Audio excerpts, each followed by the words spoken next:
leo ni kuzindua matokeo ya tafiti mbili muhimu ambazo ni utafiti wa uwezeshaji wanawake na lishe, Women Empowerment and Nutrition, kifupi wanaita WEN, na huu ni utafiti wa mwaka 2023-24. Na pili, kuzindua utafiti wa jinsia na mazingira, Tanzania Gender and Environment Survey TGES wa mwaka 2025. Kwa hiyo ni tafiti mbili pacha ambazo tunazizindua siku ya leo. Kukamilika kwa tafiti hizi ni hatua nyingine muhimu kwa kuwa inawezesha taifa kuwa na taarifa za kutosha na ufahamu wa mahitaji halisi ya jamii katika kufikia malengo ya kitaifa ya kuendeleza usawa wa kijinsia na kuboresha hali ya lishe kwa wananchi wetu, hususani wanawake na watoto. Mwanamume ataniuliza, kwa nini hususani wanawake na watoto? Namwambiaga na watoto wa kiume wamo humo. Mkisikia wizara ya watoto wanaongelea wanaume tu, na watoto wa kiume wamo humo ndani. Kwa nini wanawake? Wanawake wako nyuma kwenye mambo mengi, na mambo mengi yanarudishwa nyuma, wakiwemo wa baba ndani yake. Leo mtaona takwimu hapa. Sasa hivi unaanza kuongelea mwenye shida zaidi au mwenye shida kidogo?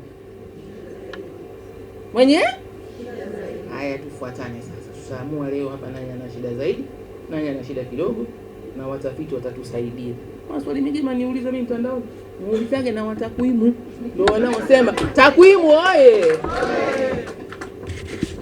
Haya, ndugu washiriki, nimearifiwa kuwa serikali ya Tanzania inayoongozwa na Mheshimiwa Dr. Samia Suluhu Hassan, Rais wa Jamhuri ya Muungano wa Tanzania, iliridhia kufanyika kwa tafiti hizi ambazo zimefanyika kwa ushirikiano na msaada wa kifedha na kitaalamu kutoka kwa wadau wa maendeleo, hususan Shirika la Chakula na Kilimo la Umoja wa Mataifa FAO, makofi kwao, Benki ya Dunia, makofi kwao, taasisi ya Bill and Melinda Gates, makofi kwao, na shirika la UN Women, makofi kwao.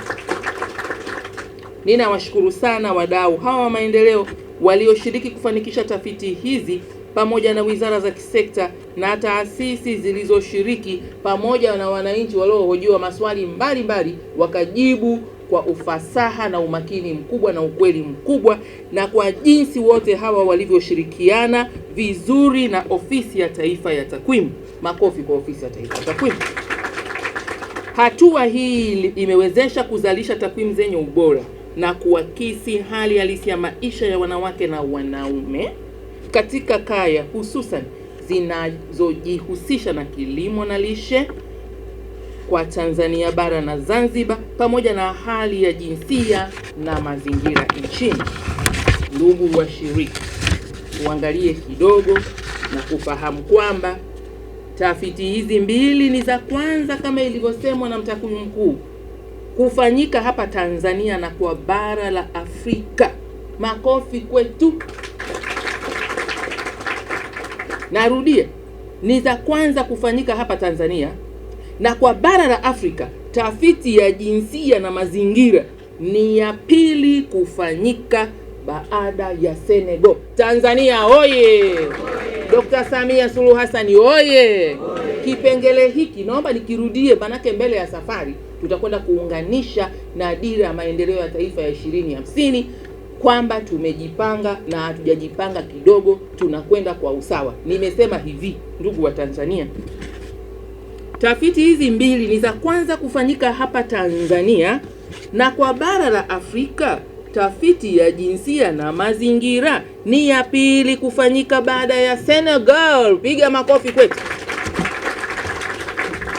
Maana yake ni hii inadhihirisha hatua kubwa ya maendeleo ya kiutafiti yanayotekelezwa na serikali ya Tanzania. Tafiti hizi zinatoa ushahidi kuhusu changamoto zinazoikabili jamii yetu, fursa za uwezeshaji na mazingira zinavyogusa kwa namna tofauti hali ya wanawake na wanaume. Pia upekee wa tafiti hizi ni kwamba zinatoa uelewa wa nani anayeathiriwa zaidi. Na kwa nini sasa tunaunda Wizara ya Maendeleo ya Jamii, Jinsia, Wanawake na Makundi Maalum? Kipaumbele kinakuwa kiko wapi zaidi? Jamani, tunaongozwa na tafiti. Sema tunaongozwa na tafiti. Kesi leo imeisha. Pigia makofi na mimi hapa.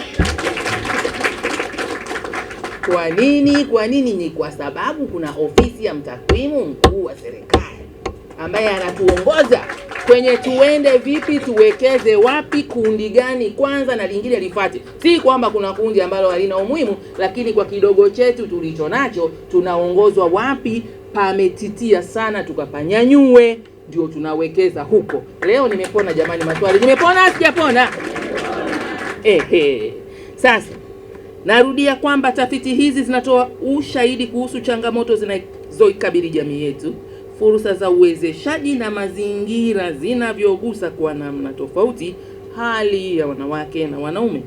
Pia upekee wa tafiti hizi ni kwamba zinatoa uelewa wa nani anayeathiriwa zaidi, jinsi gani na kwa nini, na hatimaye serikali, wadau na jamii kwa pamoja kuchukua hatua za maksudi kwa kutekeleza sera na mipango iliyokusudiwa.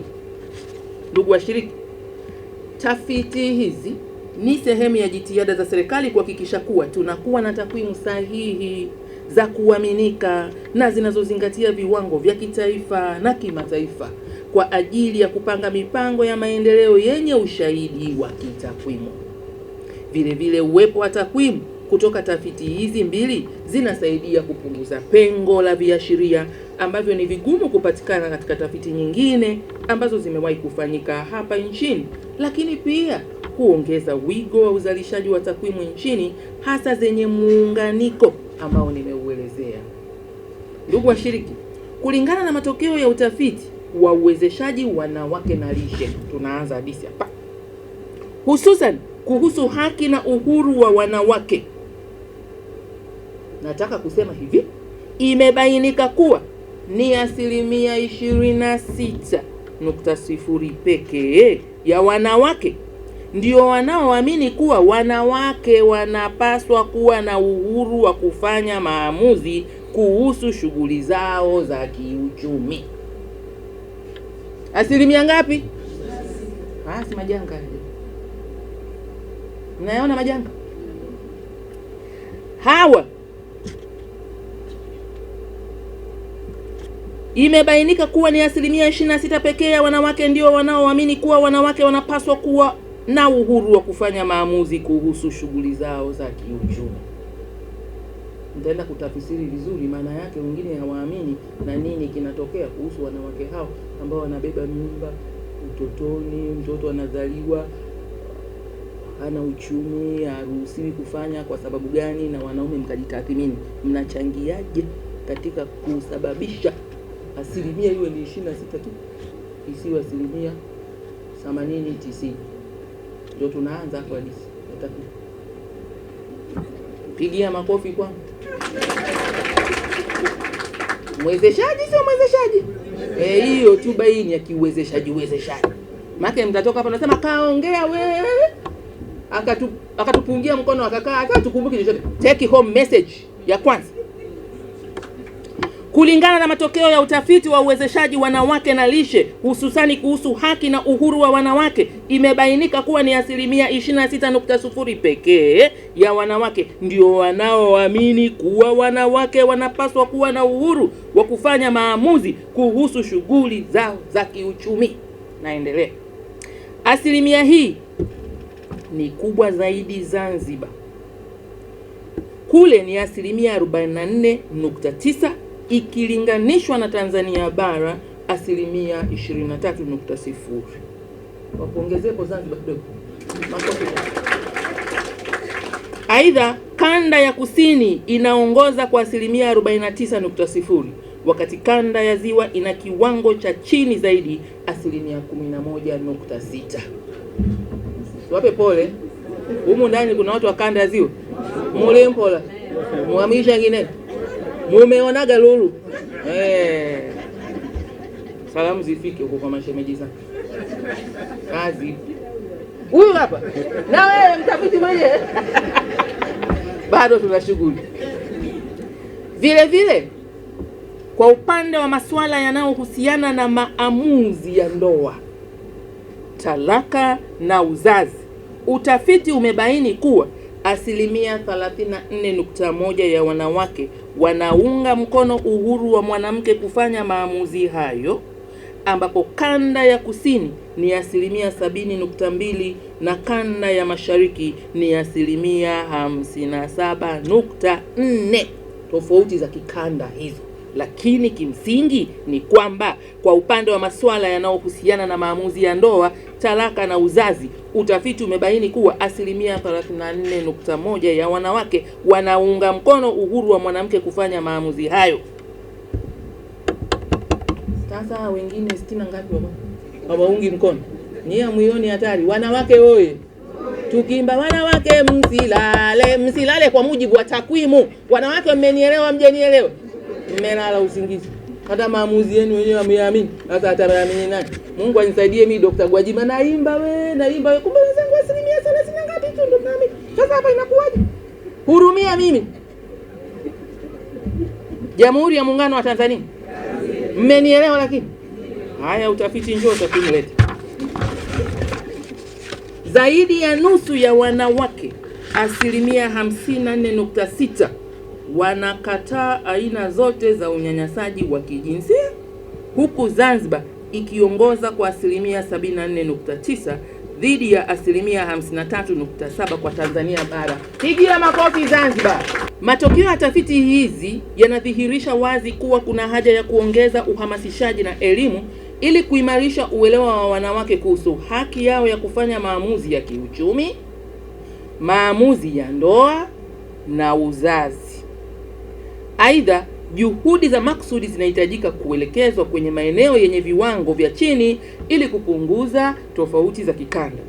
Serikali kwa ushirikiano na wadau itaendeleza jitihada za kutokomeza ukatili wa kijinsia ili kuongeza sauti na uhuru wa wanawake katika jamii. Mmeiona kazi, ndugu washiriki? Kuhusiana na uwezo wa kufanya maamuzi, utafiti umebainisha kuwa kwenye maamuzi ya muda, wanawake wana ushawishi zaidi, ikiwa ni 43.3 ukilinganisha na wanaume 39.4. Walau tuwapigie hapa wanawake wamechomoza, pigia makofi wanawake. Kwenye matumizi ya muda, sasa kina baba mnakwama wapi? Mnapitia wapi? Muda wenu mnafanya nini? Wababa mmeisoma hiyo? Wababa oye! Aidha, kwa upande wa matumizi ya fedha, sikilizeni, wanaume bado wanaongoza, ni 54.8 ikilinganishwa na wanawake 39.6. Hapa wanawake tumepigwa, hatujapigwa? Na kitu kizuri. Kwenye fedha wenzetu wanaume wako vizuri.